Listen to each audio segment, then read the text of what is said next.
even for Rabbi Pressman. We're starting earlier so he can participate with us. Rabbi Pressman, you have to be careful. You should start putting things on the other side also. Otherwise, you'll be off balance. No, it's good. It's tzad yemini goyva. Yeah, yemini goyva. I'm saying you should. In the Eile Teildes Yitzchak.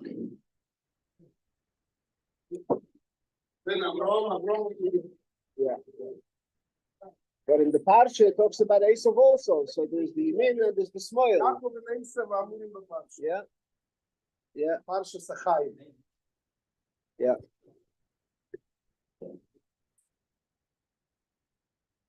Okay, as soon as we get some people to sit down, we're going to start. And hopefully we will begin this class at 10:30 instead of 11. Except if it's the Chodesh, where we have to start a little bit later. But as a rule, our class will begin at 10:30. Yeah,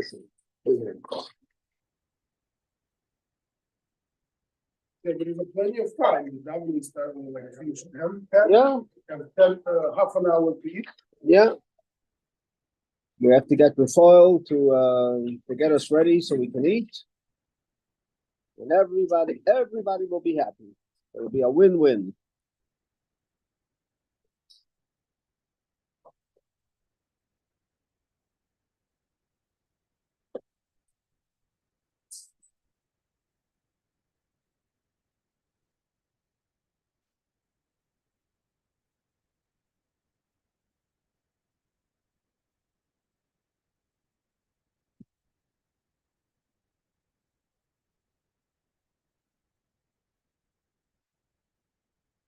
Okay, are we ready? Remdi's son. Oh, there he is. You can't start without him. Let's get out.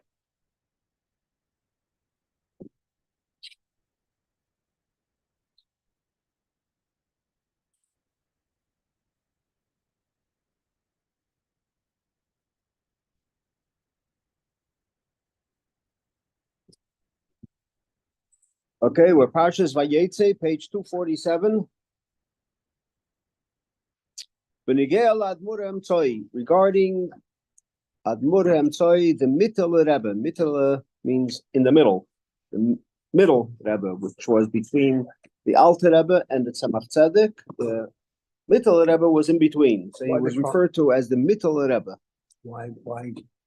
It's not the middle because there's 7 Rebbeim. Well, but at that point, they already started calling him the Mittel Rebbe. That's when he was started to be called that way. So it stayed already with him as the Mittel Rebbe. We didn't figure there's going to be the Alter Rebbe, the Middle Rebbe, the second Mashiach was going to come, and that'll be it. That's it. So, yeah. So there was the Alter Rebbe, the Mittel Rebbe, and the Tzemach Tzedek. So regarding the Mittel Rebbe, the one whose birthday and yahrzeit is on Tes Kislev. So we find something unique about the Mittel Rebbe. What's unique? That the birthday and the yahrzeit occur both on Tes Kislev. And in addition to that, there's also something more special, and that is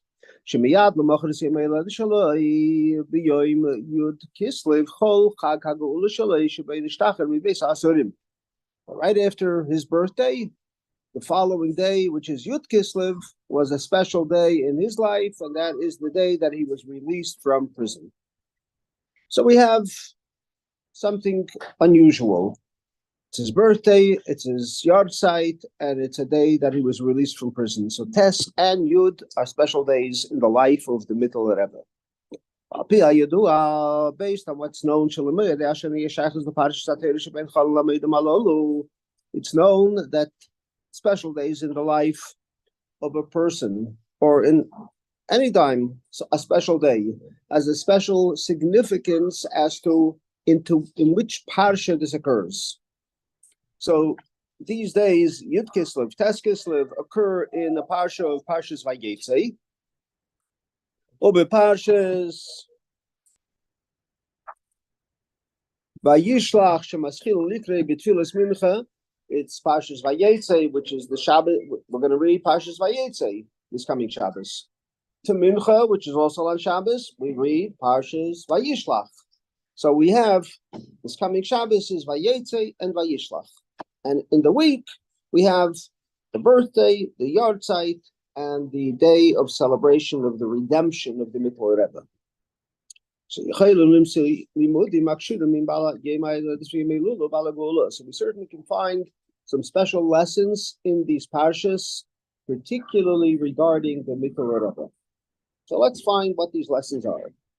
Most importantly,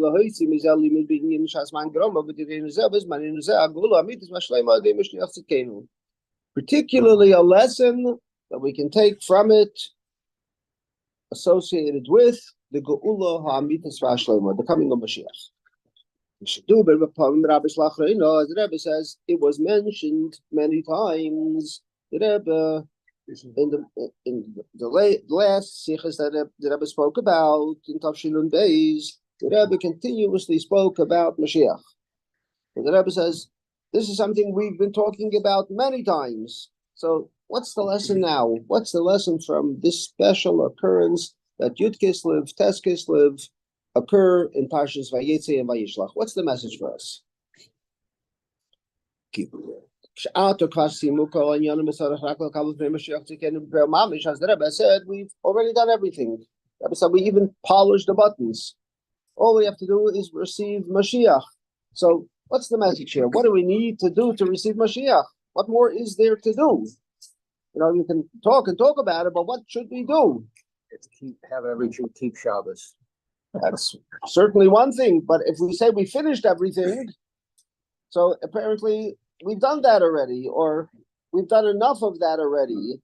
So, every Jew keeps Shabbos. Does that mean literally every Jew has to keep Shabbos? Or maybe it means that every Jew has to know about Shabbos, and every Jew that knows about it should be keeping it, as opposed to there are people that know about it and still don't keep it. Today, the majority of people that don't keep it, it's because they never learned anything about it. They don't know what it is. They've never experienced it. It's like you want to tell somebody, have a bagel. And the guy says, I don't want a bagel.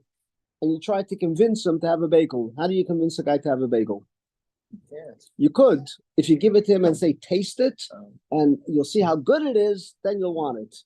Same thing. How do you convince somebody to keep Shabbos? You have to get him to keep it. Try it once, and you'll see how great it is, and that'll get you to keep it. So, if you don't experience it, why should he want to keep it? To him, it's just a day off of work, and I can't work. Enjoy, have some. The bagel is the original whole food. Very good. Very good. So the question is, what is what? It's also whole food. What's that? Yeah, a bagel and a donut. He said And a also. donut. Okay, good. Very good.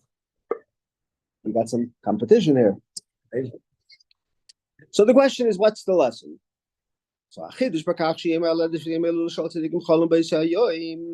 special, unique thing about the fact that the day of the birthday and the Yahrzeit occur on the same day, what's unique about that?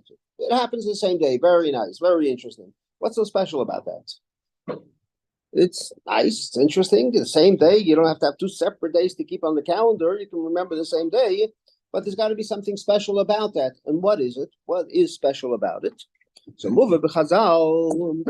The Chacham teach us al divrei Moshe Rabbeinu regarding something that it says about Moshe Rabbeinu. I was going to say it says also here that Moshe Rabbeinu also had his Yahrzeit and his birthday on the same day. It's like he had a full life.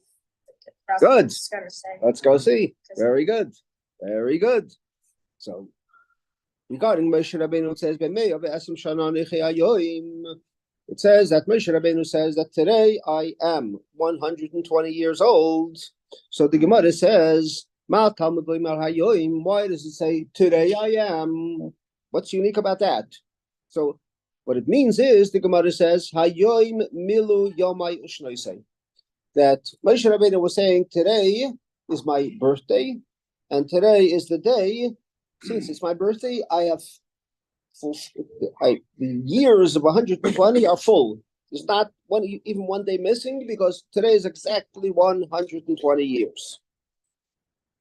L'lamdoch, and the Gemara says this is to teach us. Sha'Hakadosh Baruch Hu yoshev u'mamala shnei seim shel tzadikim miyom liyom mechedesh lachedesh shenemar esv'svir b'cha amali. This is to teach us that about tzadikim, Hashem makes it so that every day is accounted for.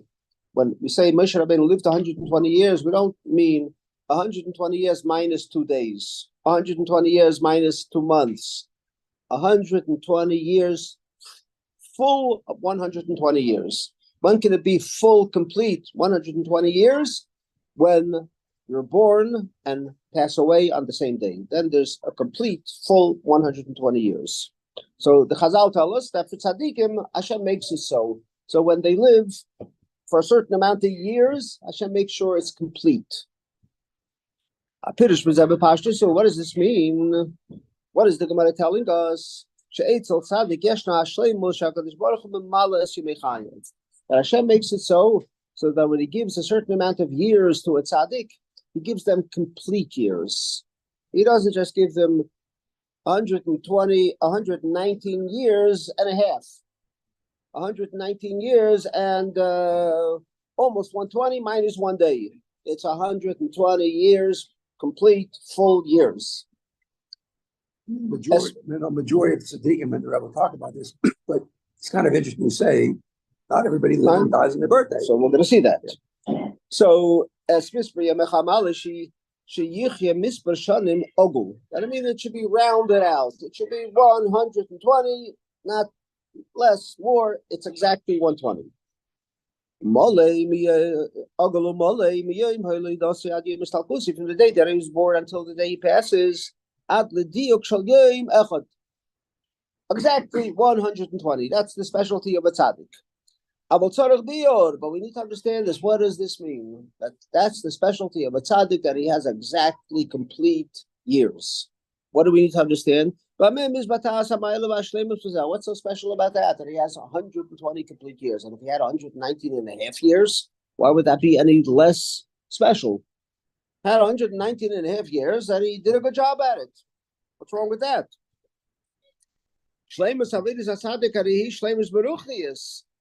Isn't the completeness of the avodah, of the service of a tzaddik, the spiritual accomplishments that he did? So what difference does it make if it's 19 and a half, or it's 20, or it's 20 and a half? Whatever he did, whatever he lived and accomplished, he did it completely. Almost like each day was the most. Right, but again, what difference does it make if each day is to the most? The bottom line is the spirituality of it. And as long as we know the spiritual aspect of what he needed to accomplish was done completely, that's what matters. It doesn't have anything to do really with his physical days, if he lived 120, 119, or whatever it happens to be. Because as is known, the life of a tzaddik is not about the physical life. It's about his faith, his love, his fear of Hashem, and that is complete. That's what it's all about. Not if it was for 120 days, 120 years. So it's possible for a tzaddik to have that completeness in a spiritual way, even if he doesn't have 120 years exactly. As we see, the majority of tzaddikim didn't live exactly whatever amount of years that they lived to the day. Most tzaddikim, we don't find that they actually lived and passed away on the same day. So apparently it's not really dependent on that. So what's so special about this? I was going to say that didn't David, he was only gonna live for 3.5 years. So, but then he lived for 70. It was 70, or so would it have been like 70 and a half? Well, again, but the point of it is, so we don't find that all tzaddikim live from the day till they pass away, exactly the same day. Why is that relevant?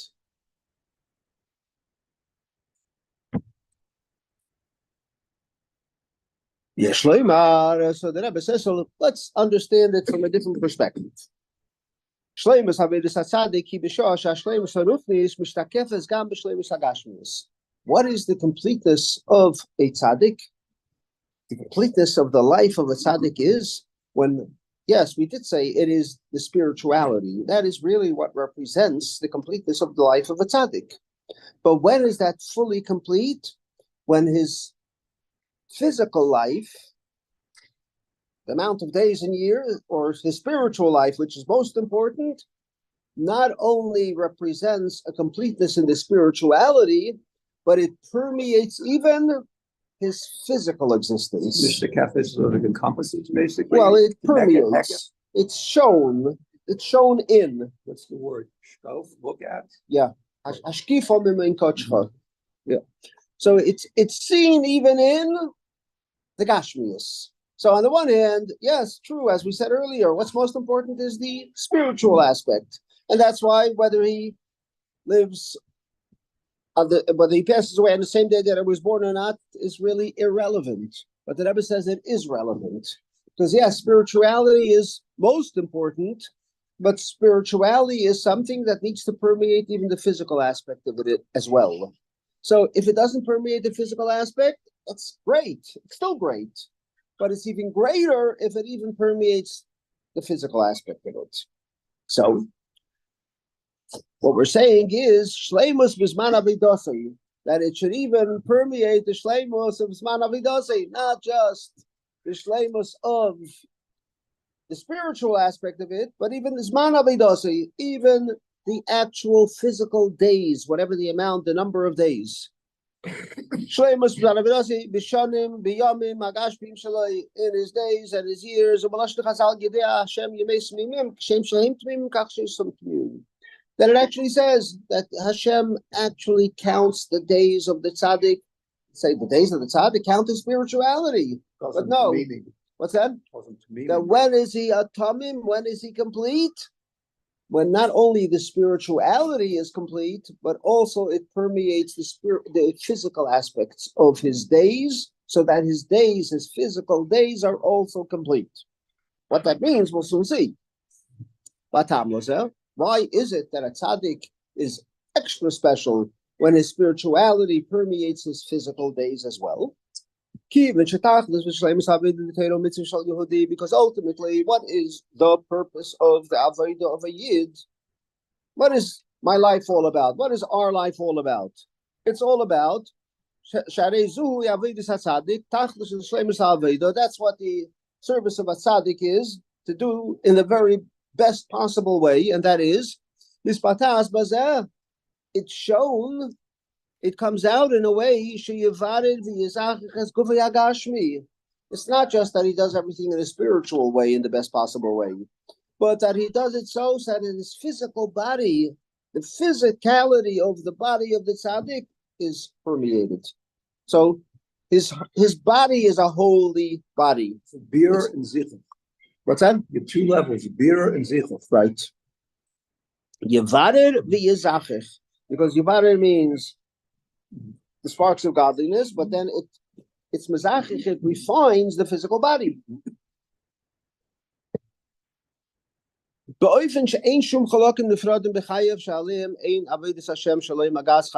There's nothing in his life that is not permeated with godliness.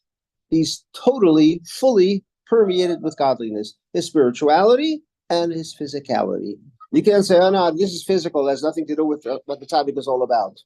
You know, like they tell a famous story about two guys that were somebody who considered himself a big gadol, and he was a big gadol, a big lamdan, and everything. And he sat down around the table to eat with people, and all of a sudden he says to his friend, his buddy, that he thought was his buddy as a tzaddik, he says, "Hey, pass the ketchup." So this guy turns to him. Pass the ketchup. I thought, what's ketchup? What does it have to do with you? When does ketchup affect you? Does it make any difference to you? You're eating it because You just need it for your physical body to sustain yourself, and without the ketchup, you won't be able to sustain yourself. So the point is, what we're saying here is that when we talk about the avodah of a tzaddik, it can't just be that, yeah, I'm a tzaddik when I'm sitting and learning, because I'm immersed in spirituality. I'm a tzaddik when I'm in the middle of doing a mitzvah. I'm a tzaddik when I'm sitting and eating. There too, I do everything I need to do. And if I want the ketchup, why do I want the ketchup?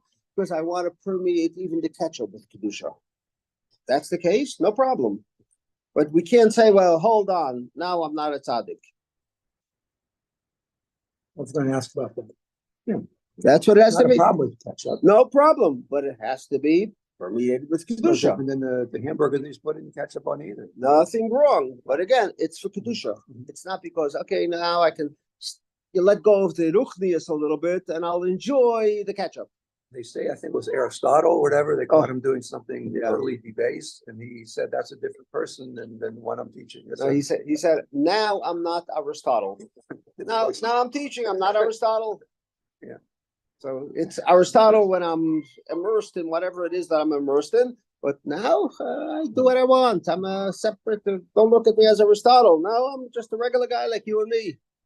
So we have to be, with everything that we do, obviously it starts somewhere, so it's got to start it. But we have to remember our goal is that it permeates every aspect of what we're all about. So when you walk down the street, people will look at you and you'll say things, how do you know I was a religious Jew? Because I saw the refined manner in the way you walk down the street. And the You said hello, you had the yarmulke on, you had the tzitzit sticking out, and you looked like a refined person. You weren't yelling and screaming and running around. You were walking down the street like a refined, and wow, Hashem says, what makes me proud. Not just when he sits in yeshiva and sits and learns, that's great. But what happens when he walks out into the street? Is he more refined because he was sitting and learning? Or now I'm a yeshiva boy, I'm out in the street, I'm like everybody else. Did you want to ask something? I was gonna, but I don't. Good, but- good. So what we're saying here, that is the ultimate, that the spirituality should permeate the physical. There's no part in the life of a tzaddik that his service to Hashem doesn't reach there. There's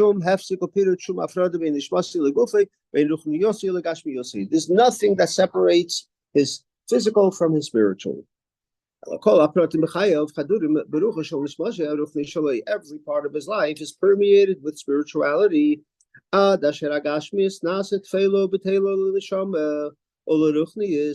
point that the Gashmias becomes tafel or bottle to the neshama. So whatever he's doing, he's sitting down and having a breakfast, no problem. Why am I having the breakfast? So that I can sit and learn better. That's what the breakfast is all about. So I can sit and learn better. Not a problem. You see, kids come in later. So on the one hand, we're sometimes concerned, the kids are coming in and whatever, they're just running out. But think about it from the perspective, and just entered my mind, and that everyone said this to somebody. I'll tell you what, that the kids come in, and what do they see? First of all, they see us sitting and learning. Mm-hmm. And they see you sit and learn, so they have a breakfast, so that they can learn better.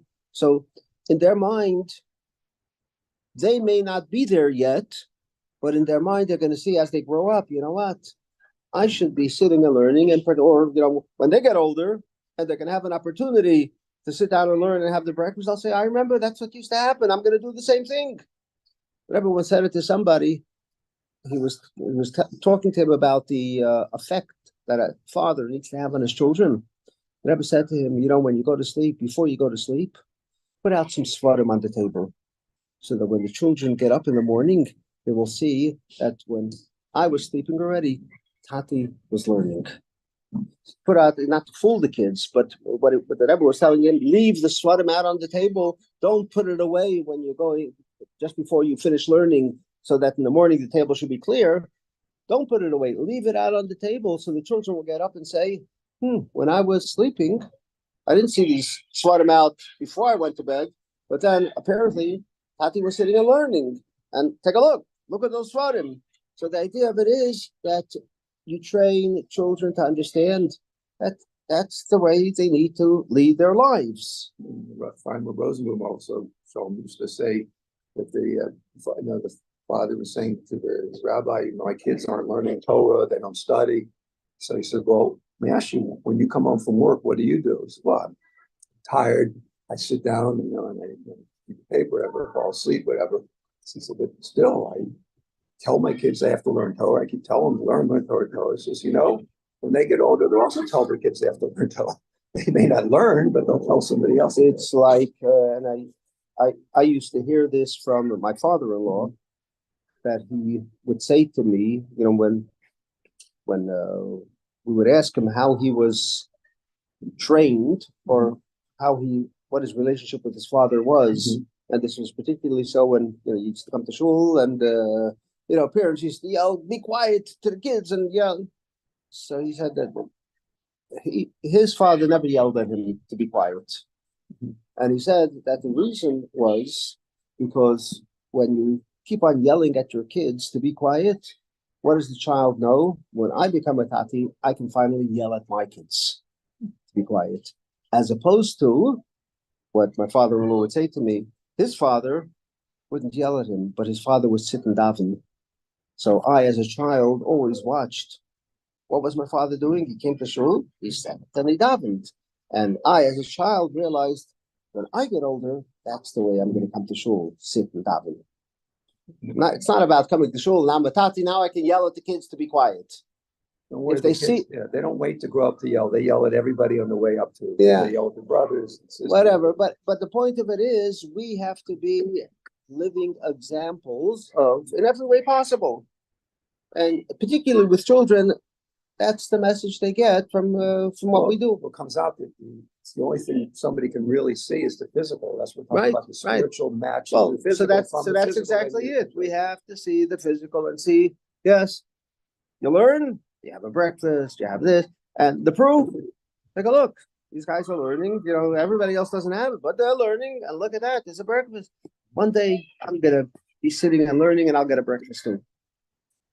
All right, still, budget-wise, we can put less food out on the table. That's also true. Also true. But it's just an interesting perspective. Yeah, Yeah, okay. So, on the one hand, the life of a tzaddik is not physical life. It's not about physical life necessarily, that his physical life should be tzaddikim aren't necessarily the wealthiest people in the world. But they're the wealthiest in the spiritual way. But what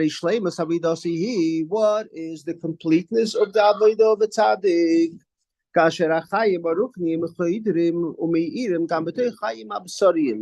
That even their physical life is permeated with spirituality. As the famous story, there's a story about the Reb Zusha. The story where somebody came to the Maggid and he said to the Maggid, "What should I do? I'm having so many challenges, so many difficulties, and how can I go on with my life?" And he told him, "Go to the Reb Zusha and observe him, and you'll know how to do that." So he went to Reb Zusha, and he sees Reb Zusha lived in a little hut, basically, very poor, and he was observing him and trying to figure out how you live a life in spite of the difficulties and challenges. And he's watching and he doesn't seem to see anything unique and anything special about it. So finally, after being there for a while, he says to Reb Zusha, "I have a question I want to ask you. I came to the Maggid and I told the Maggid my problem. And the Maggid said to me that if you want to know how to live a life in spite of all the challenges, go to Reb Zusha and watch the way he lives." So Reb Zusha said to him, I can't afflictions rather than challenges. Okay, whatever. Well, challenges can be looked at as afflictions, or it can be looked at as.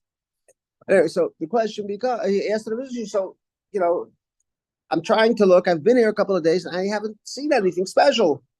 So he says to him, "You know what? Apparently you're making a mistake. He must have not sent you to me.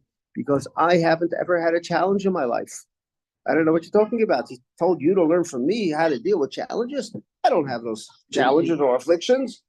So again, the point is, you look at a tzaddik and his ruchnius, his spirituality is complete. That doesn't necessarily mean that he's living a rich life.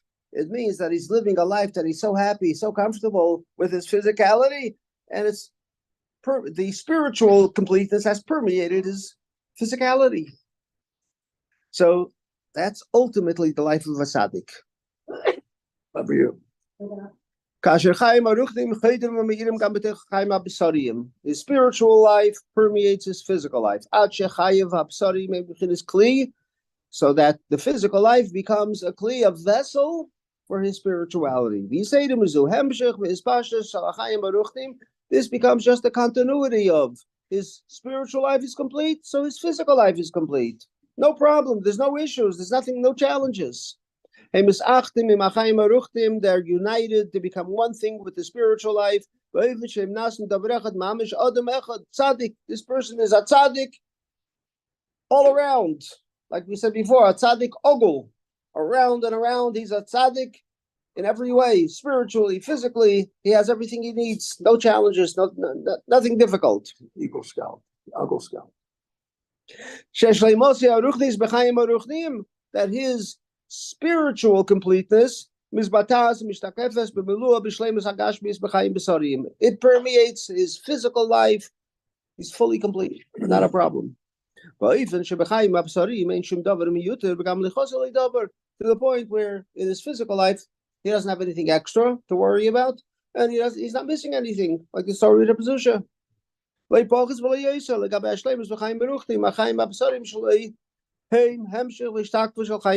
That's the life of a tzaddik, that the physical and the spiritual are the same. It permeates one another.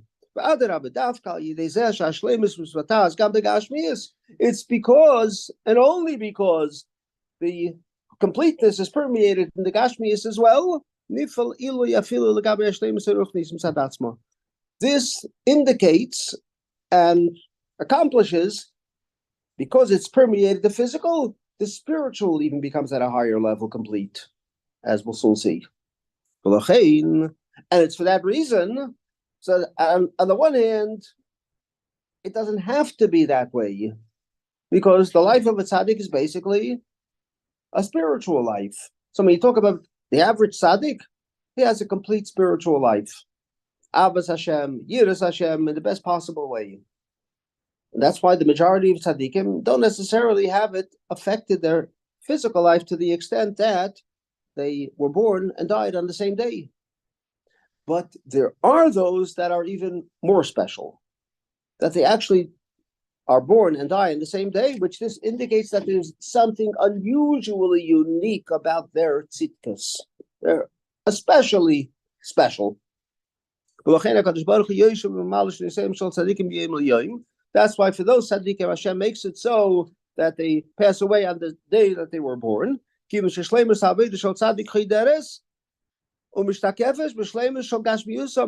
those tzaddikim, it's permeated even the physical life of theirs. Because the world, the physical aspect of the world, has because in the end, our world that we live in, on the one hand, we have the spiritual aspects of it that we live in from the perspective of our spiritual avodah, but at the same time, we're living in a world where there's time and there's space. It's a physical world. The world is divided up into days. Yemei Hashana, how many days there's in the year.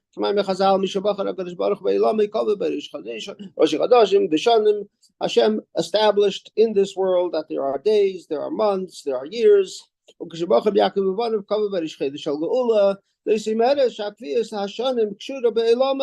That the years, the days are associated with the world. It's a world that has physical life in it.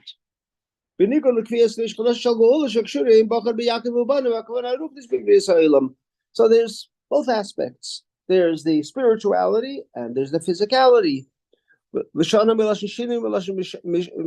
Mishnah,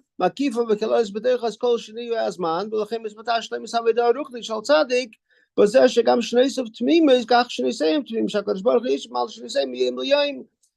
what we're saying is that the ultimate of a tzaddik is when whatever it is that he does spiritually even permeates his physical aspects. And every day, your physical days are utilized completely by refining that which represents on a spiritual level that particular day. That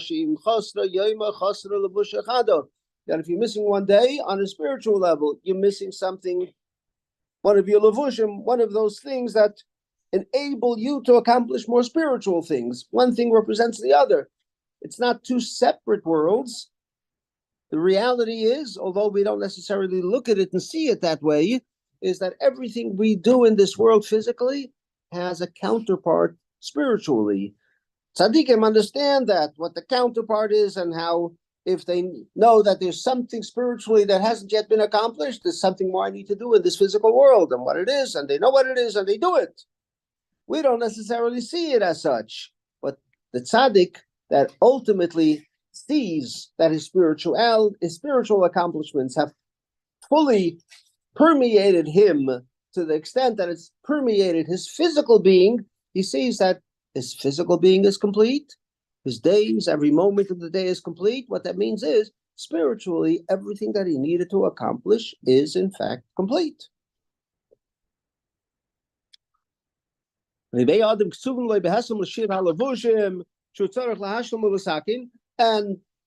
a person's life that's complete means there's a certain amount of accomplishments that this person has to do in this world. And when he's completed that, it's complete. And that's why it says, God forbid, when you find a young person passing away and you wonder what happened all of a sudden. And the answer is not all of a sudden. For whatever reason, this person was able to, in his short life, accomplish what he was given to accomplish. The Arizal lived 36 years. 36 years, imagine the Arizal. He accomplished who knows what. And he just did it in 36 years. So apparently, the shlichus that he had on this world, what he needed to accomplish, he accomplished more in those 36 years than some people accomplish in 120 years. But he had it accomplished, and that's why his neshama came down to accomplish a certain thing. 36, it was accomplished, and that was it. And the Arizal knew it. There's that story about the people having a very, very short life just because they have only to drink mother's milk or something. Whatever. Same thing. Whatever their shlichus was for, that's what they needed to accomplish. The stories like that. Yeah. Where, somebody, a neshama came down again because there was something it needed to fulfill that it missed out in its previous Gilgul. Yep. Whatever it is. So the point of it is, that's what it's all about. This neshama was, there's stories like that. Was a very special neshama, but there was something that it was missing, and you were able to. Yeah, the story was accomplish it. He became like a super story, but he just wasn't winging it by. It was whatever it was, and did that. It was a very special neshama. So recognize this neshama is the neshama that may have lived for 2 years or for 1 year. So on the one hand, it's challenging, it's difficult, but when you truly recognize that and you truly believe it and you truly live with it, that's like Reb Zusha. Yes, there were challenges, difficulties, but he saw the way it is. He saw what it was all about. He saw what it was all that it was meant to be. Not a problem.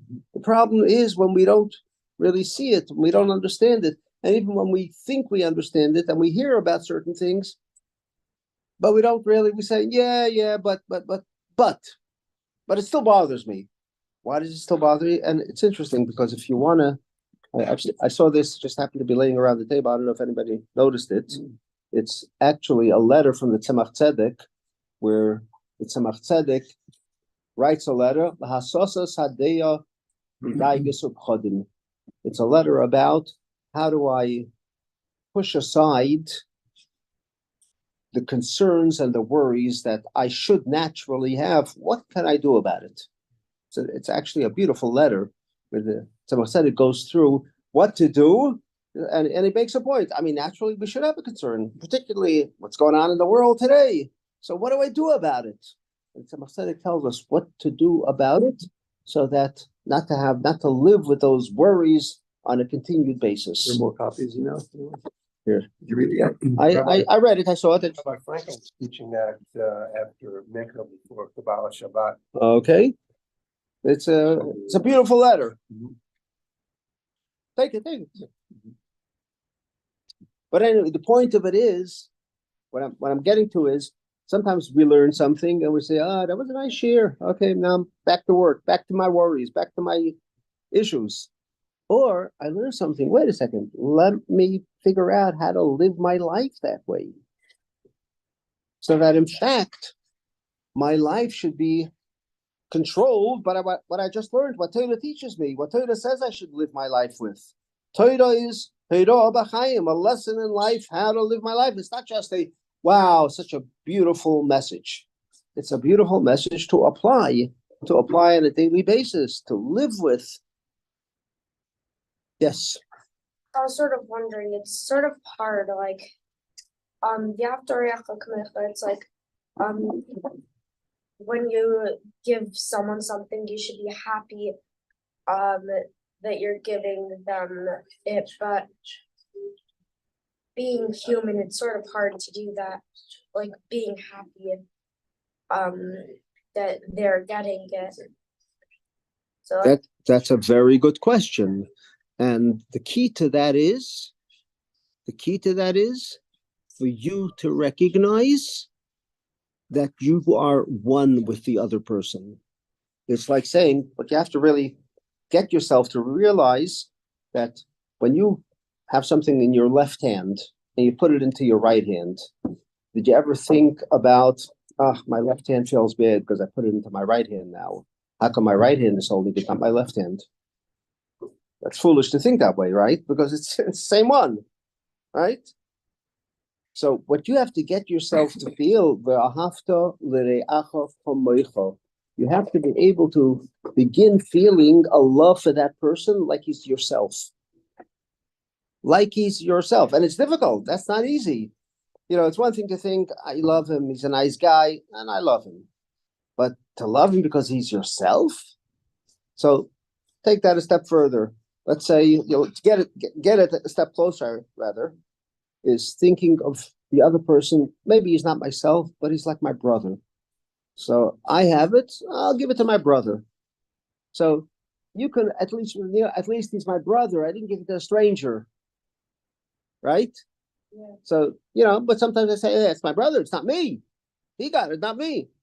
So in other words, the key is, in order to have true Ahavas Yisrael, you have to recognize he is just like me. We are part of the same neshama. We're the same. When you get yourself there, then you can give it to him and you can enjoy it just as well. So that's the way you can really get to that true Ahavas Yisrael. You can't just have, okay, I give it to him and finish, and I should love it like naturally. That's not the way we are. Rabbi says. So the way we can do it is, like, number one, beginning to recognize it's part of me. The neshamas are the same. Maybe his neshama is even a greater neshama than me. And when we begin looking at it from that perspective, then we can begin affecting our physical body, our mind, our emotions, to, in fact, appreciate that the other guy has it. And I gave it to him because he really needs it. And yeah, I want it too. But why is my left hand any more important than my right hand? That's the challenge, really. Isn't that an example of trying to make the physical match the spiritual? Because the spiritual, we already already are one. We already completely connected. Yeah, that's what we're talking about. Right. So down here, you missed it over there. I heard. I'm saying so. That's exactly down it. Here, I'm saying it twice. What you're saying. That's what it's all about. It says if we make our physical thing the main thing and the spiritual the secondary, it's impossible for us to have this type of a spiritual. But that's the way we get there, by beginning to understand. Otherwise, you can't. If you don't have that understanding, there's no way. And naturally, we don't have that understanding. And that's the challenge. That is it's what it is. The neshama comes down into this world, and in a world like that, it's Vayeitzei Yaakov Be'er Shava Vayelech Charana. When Yaakov goes from Be'er Shava, from Eretz Yisrael, he goes into Charan, all of a sudden he has these challenges. There's an Esav out there. The Esav is like the Yetzer Hara. The Yetzer Hara is out there, and the Yetzer Hara out there is challenging me. Challenges over challenges over challenges. And it's my job, step by step by step, to begin loving every person. Kamoicha, like yourself. When you get there, then there's no problem giving it to him. So that's the avodah that we have to. How do you love the other person like yourself? You begin learning about it. Alter Rebbe says in Tanya, we have the same neshama, we come from the same place, and we're all brothers and sisters. And when you understand that, and not just understand it spiritually, and then when it comes to physical, you say, wait, that was a nice shear, but now I'm out in the world, so you're not my brother. You just learned that that's what it's all about, and you go out into the world and you see the other guy and you say, that's my brother. I love him. And the reality is that you do. And where do we see the reality? Because the reality in this world is, it's a reality that exists in this world. When Jews get off the train in China and end of the track to the other, you see another Jew, what do? Say hello. You say hello, shalom, right? You say, you ever see a Muslim or whatever, some other guy, a non-Jew walking off the train and yelling to the other guy at the end of the track and saying, hi, how are you?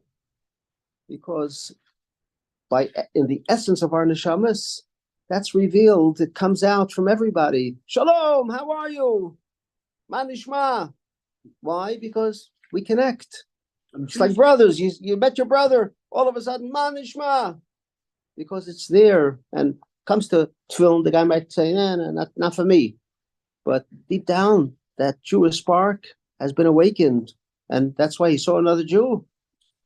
Ma nishma. Right? And so it's up to us to reveal it more and more and more, to the point where we want to give him everything we have because he's my brother. And Jews treat each other like family. So it's just a challenge of It's not just more like it's not just we family. treat each other. We We are. Yeah, exactly. Oh. And if you're a convert, you're adopted into the family. Yeah. And so like to be, yeah.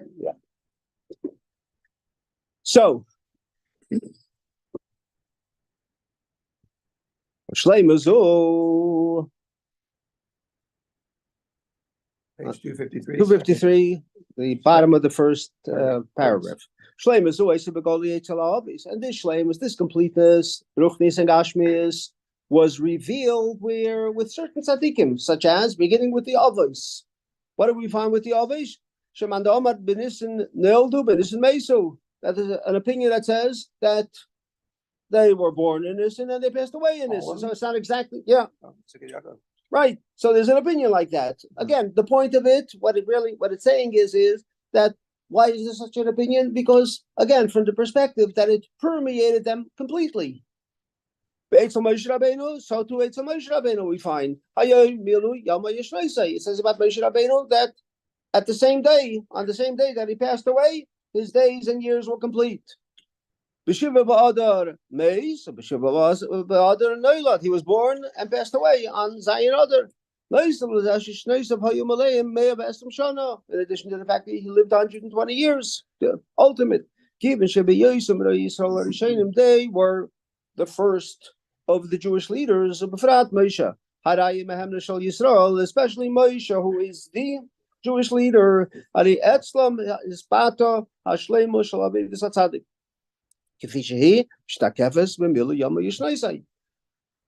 with Moshe Rabbeinu, this was seen fully, totally, that the Ruchnius permeated the Gashmius. And the point of it is, what the Rebbe is indicating here is that it was seen fully. In other words, even sometimes when we don't see it, so in other words, a tzaddik that wasn't born and died on the same day, that doesn't mean that he didn't permeate his Gashmius fully, but for some reason we don't see it as much. Mr. Kefas means seeing it, Yeah, more than permeating it, because it's fully you don't know, seen, you but don't it's know. not just seeing. It's more than just seeing. it reflects exactly. It's seeing it, and it's a combination of the Right. two. When Jews get together and there were achdus down here, so you're mishtakafet the achdus above. But when we're fighting, we don't have it Just as it was with the ovens and Moshe Rabbeinu. Similarly, so with the Mittel Rebbe, we find the same thing. Moshe Rabbeinu should That- be going right. Moshe Rabbeinu Shabbadoidei, Ukadol Kamon. He was the Moshe Rabbeinu of his generation, and as we said earlier, the other Moshe Rabbeinus of their generations, we don't necessarily see it, but nevertheless, that was there. So Abir, but even behag the Mashachas and Parshas and Shua Vayeitzei Vayishlach Shemaschilim b'mincha shebehed moitzin davar pella. We find something unusual. What do we find unusual in Parshas Vayishlach and Vayeitzei? The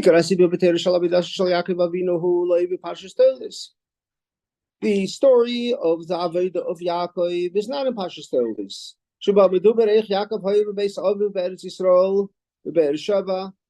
Where he talks about, where it's spoken about, where Yaakov was with his father in Be'er Sheva. It's not in Parshas Tolis. Where is it? In Parshas Vayeitzei. It's in Parshas Vayeitzei, the Parsha we just read.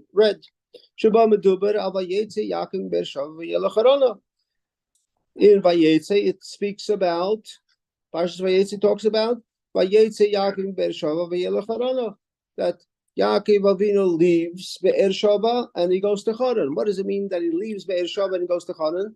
He leaves his father's home and he goes on to Haran. Yitzias Yaakov Be'er Sheva, that he's leaving Eretz Yisrael, and he's leaving Eretz Yisrael El Charein Afshal Malkim Ba'ilam. He goes to a place where this place brings about the anger of Hashem. It's not a place that God appreciates what's going on there, but there's rather anger there because God is completely concealed. El Lavan Harami, he arrives in Haran to where? To Lavan Harami, to Lavan who was a liar. And everything else that was associated with the fact that he was a liar. Yerida Achi Gedela, which indicates that it was a Yerida Achi Gedela. It was a tremendous descent. Vayeitzei, he leaves Be'er Sheva and goes down to Haran. Shalachein, and it's because of that, because he ended up going to Haran, Pachad Yaakov. Yaakov was scared. He was afraid. And he needed a promise from Hashem. Yaakov, don't be scared. I'm going to protect you. I'll protect you wherever you go. Certainly today we need that same thing, right? Okay, the question, it's Yes. not actually my question. Somebody said it. Why would his mother send him to such a bad place? So let's learn and see why. Good question. Good It question. didn't come from me. I'm repeating it. No. Good Shidduch. question. I should have. Well, it's the number one. It's a shidduch. But basically, briefly, she sent him there because she knew this was his challenge. This is what he needed to do, to go to that place and refine that place. Anybody can deal with anybody can sit in koil and learn all day and be a nice guy. But what about those people that need to go out into the world and deal with a regular world out there with all kinds of challenges? What happens when you go out into the world and deal with the challenges? Can you continue to be an example for everybody and affect everybody? Or does it go the other way around? So the average person has terrible challenges and is, somewhere in between. But if you're really a tzaddik, you can go out into the world, no matter where you go, even to a challenging world, and you can affect them. They're not going to affect you. So yes, why did Yaakov go there? Because Yaakov's mother knew he's the guy. He's going to be able to go there and affect and bring from Haran. What did she bring from Haran? The 12 tribes. The 12 tribes couldn't have come if, on which all of Klal Yisrael was based, couldn't have come if Yaakov wouldn't have gone to Haran. Davke b'Haran Nisa Yaakov. Davke in Haran. Only in Haran. Nisa Yaakov. Yaakov got married. V'heikim es Vayeitzei, and he built his home. Rubam kikolam shal Shvatim, the majority of the Shvatim. Hayesei Shalam Yisrael. This is the foundation of the Jewish people. Was built where? In Haran. Even after Yaakov finished what he needed to do in Haran. And he gets ready to return to Yitzchak. As Yaakov said, I want to return, I want to go back, Al Beis Avi. where he said he wants to go back to Eretz Yisrael, instead of immediately going back to Eretz Yisrael, which you would think he would want to, right? Go back to Eretz Yisrael, get out of the difficulty, get out of the challenges, get out of the Gaza, get out of wherever you are in challenges. But nevertheless, before he goes on, there's the Sipur, there's the story that occurs with Yaakov, with Esav.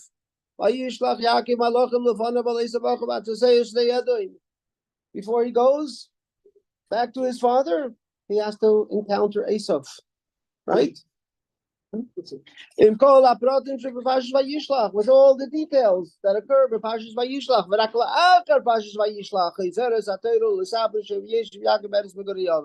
only afterwards does that all begin, right? Only afterwards does it start. So you see that Yaakov knew he has a job to do, and he knew why his mother sent him there, because he knew that he has to do what he can to try to get Esav back.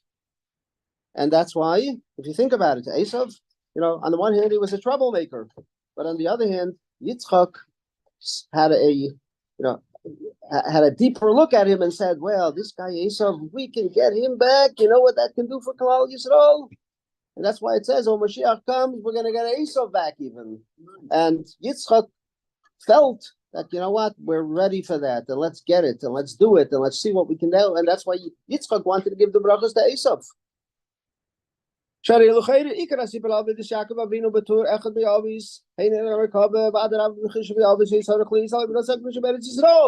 would think the story about the life of Yaakov should be about his life with his father when he was in Eretz Yisrael. That's, you want to learn about his life where he was able to serve Hashem properly, with the tutelage of his father, sitting next to his grandfather and learning. That's the way to do it. That's what children need to be.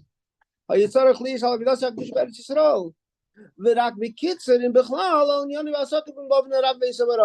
Torah wants to tell us a little bit about the way he dealt with Esav, a little bit about how he spent time with Lavan, fine, tell us a little bit about it. But to spend a whole sedra about it, 2 sedras about it, come on, why? What do we need to know about his story of Yaakov's life with Esav? Yaakov's life with Lavan. Why? What's the point of it? Just like with Avraham and Yitzchak. When we talk about the story of Avraham and Yitzchak, we talk about Avraham and Yitzchak in Eretz Yisrael. So why is there so much of a story regarding Esav? So the answer is regarding Yitzchak and Esav. So with Yaakov and Esav,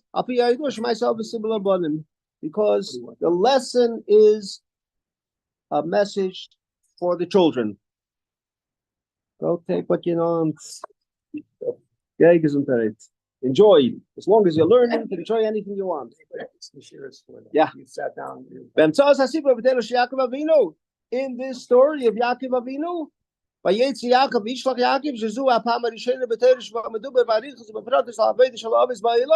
in this story where we're told about the Avos dealing with a world. What kind of world? Not a beautiful world sitting and learning in yeshiva. It's a world where you go out into the world and you have challenges. And there are challenges there. The world has challenges. You find stores that have who knows what on it. And you find people out there that say whatever they want. And what do? We don't run away. We stand as proud Jews. We do what we have to. And hopefully we affect them in a beautiful way, in the way that we need to. Sometimes it's interesting. The Rabbi doesn't say it over here, but it's, before we conclude, I want to point that out. Sometimes, what do we find with Yaakov? When Rivka tells Yaakov to get the brachas from Yitzchak. So what does Rivka say to Yaakov? How are you going to get the brachas? Rivka says to Yaakov, you know what? You got to dress up like Esav. Mm-hmm. Sometimes you got to go out there in the world and dress up like Esav and deal like Esav, and then you'll get the brachas. Then you'll accomplish what you need to. Similarly, so there are times that we just go out in the world and act like a Jew. Just make a beautiful example and act like edel people, like refined people. Sometimes, you know what? We got to fight a war because that's so we have to act like Esav to be able to accomplish what we need to with those Esavs out there. So it's like Rivka says to Yaakov, you want to accomplish what you need to with them, you got to dress up like Esav. And you got to deal like Esav. Go out into the forest and get what you need to, do what you need to, just like Esav does. And that's the way you're going to be able to accomplish what you need to. So there are times in the world where Hashem tells us and Hashem instructs us that we got to do what you got to do to save a life. You're not only allowed to be Mechalel Shabbos, allowed to desecrate Shabbos, you have to desecrate the Shabbos. And you don't desecrate the Shabbos by sitting back there and sitting there, somebody's coming to kill you. You say, hold it a second, I got to get my Gemara out and sit down and learn. What do? You do what you need to. You get what you need to out to get rid of them. So similarly, there are times when we have to do what we have to do. And it looks like maybe to the world, and the world yells, oh, all of a sudden you're like Esav. And guess what? I'm sure when Yaakov dressed up like Esav, there were people out there saying, why are you dressing up like Esav? What's going on here? Who are you fooling? But the answer is, Rivka taught Yaakov, there are going to be times when you're going to have to deal like that. And that's what Hashem wants of you, to be able to accomplish, to be able to permeate the world, to bring Kedusha into the world, and to teach the world what they need to do. That's what you got to do. Actually, it makes me think of what Rabbi Eichmann said about his grandfather, Rabbi Moshe Sher. He was famous. He was the rabbi, the good without a beard, but he was told, you're going to be actually dealing actually with politicians. You be the rabbi without the beard. Yeah, maybe. Yeah. If there's someone like trying to hurt you on Shabbos, then you could break Shabbos and use the mitzvah tank. Exactly. But sometimes that's true. That is true. But sometimes you can even use more than just the mitzvah tank. If somebody, God forbid, is trying to do some harm to you, in order to protect yourself, you can do whatever you need to do to save your life. Yeah. So the point is, we live in a world where we have to act like Jews and do everything that we need to like Jews. But sometimes, like Rivka says to Yaakov, sometimes you have to dress up in the clothes of Esav to be able to get the brachas from Yitzchak. And that's what it's meant to be, because that's the concealment of godliness in this world. And in order to get those brachas that are concealed, that's the way you get them. And how do we know what to do?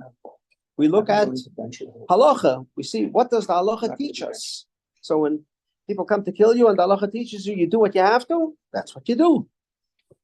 So the point of it is, and with this we'll conclude, that the parsha is teaching us, and the majority of the parsha deals with Yaakov going out into the world, dealing with Lavan, which is what we're dealing with in this world. We deal with foolers, with cheaters, we deal with them. But we need to deal with them, as Yaakov says, for all the years that I was with you in Lavan's home, I learned and I davened, and I never cheated you, I never fooled you, I never did anything with you that I shouldn't have. But at the same time, he was able to permeate the world, the physical world, and not just sit. He could have just sat in Eretz Yisrael and not have those challenges. But he knew that's what the neshama comes down into this world. It has challenges, but it deals with it, does what it has to do, in spite of the difficulties and challenges that come up along the way. We look at what our parents teach us, we sit down and learn, and we daven, and we do what we have to, and we refine the world, and the world becomes a beautiful place where Hashem says it's time to bring Mashiach Tzidkenu. Thank you, everybody. Thank you, boys, for coming and joining us here. Home, they have in mind to bench at home, because it's not done by the time we bench. Or they can finish and Maybe. yeah. I know how It's fast they best can to eat. finish now. Finish now, all right. I mean, I did. I drove to. Okay, thank you, everyone. Remember, next week we are in Mir Hashem starting at 10:30. 10:30. Not that bad. Okay. Well, I may not be able to. Why not? Because I would be bringing my brother. That's all they part? That's all they part. There's one here on, My brother would be. you wanna drive by and going get back- it? Unless my brother. Your brother can come here to Daven. Really? Oh, yeah. That's it. Sunday, he'll come Anybody here. Who needs the The other bench? thing is that actually, it may not work out actually, but if you're sometime I'll bring him here That's it. on Hanukkah on Sunday. How's that? Just bring them here. No problem. We'll make a space for him. Thank you.